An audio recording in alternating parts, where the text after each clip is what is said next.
Boom! Hello guys, what's up? Meron lang ako i-share sa inyo na aking natuklasan. Ngayon, gagawin ko siya ng tutorial. Yung trending din ngayon ng 2025 to 2026. Ngayon, gagawin ko po siya ng tutorial. Wala kasi siyang prom.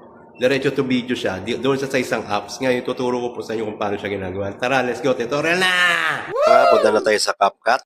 After nyan, punta tayo sa Timelix. After nyan, ito, yan. Ayan yung unang video. Matalino ka mo ako! Video po yan, mga yan. Pwede kayo mamili hanggang baba. Ginagawa Kung ayaw nyo yan, meron pa po tayong choice. Mag-start lang po tayo ng 2025 versus 2026. At yan po, marami po kayong choice dyan sa baba. Entry natin itong nasa unahan. Nakapili na kayo, use AI templates tayo. After nyo, lagay nyo yung totoong picture. Kaya AI image na pwede na rin. Tapos next.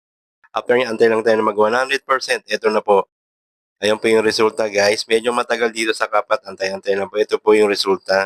Pinas forward ko na po. Barinig kita sa Pag okay na sa inyo yan, expert nyo na po yan. Yung nasa taas.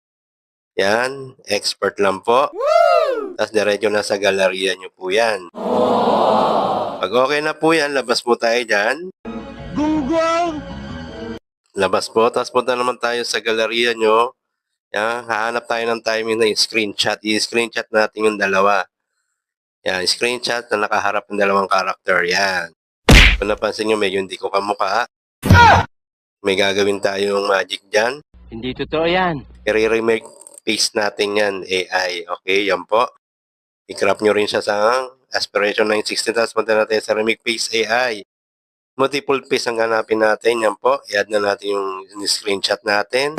Yung plus na po, yan po yung picture na ilalagay yung picture natin para maging kamukha natin. Pwede ba ilayo mo sa akin to? Ayoko Picture ng makita ito. AI. May taulo ko. After nyan, pag okay na po, download nyo na po ulit. Diretso na ulit yan sa galleria nyo ulit. After nyan, labas na ulit tayo dyan. Medyo mahaba lang po, sana makasunod po. Punta naman tayo sa growth kung gusto nyo na may dialogue. Yan, lagi Pwede ba ilayo mo sa akin to? Ayoko makita ito. May Imagine na taulo tayo ko. agad. Pag wala dyan, see all. Yan po yung ginawa natin na screenshot ko. Pagsasalatain lang natin yung about sa 2026 na kung anong gusto mong gawin. Ang nilagay ko dito, the man holding luggage to say, ako na ang bahala sa taon 2026. Tapos yung araw, pindutin. Yan na po. Nag-generate na po yan. Nagsasalita na po siya, guys. After nyan, download ulit. Yung araw sa gitna. Kapag okay na kayo na-download na siya, labas tayo dyan. Punta tayo sa CapCut. New project tayo dyan pagdating dyan. Tapos huwag kakalimutan. Add agad yung dalawang video na ginawa natin. Tapos aspiration agad, 960. Tapos i-front yung video nyo para wala yung watermark. Tapos punta tayo sa gitna, yung video sa unang clip na pinagawa natin. Sabi niya magulo Kanya ka mo naglakad, split delete na agad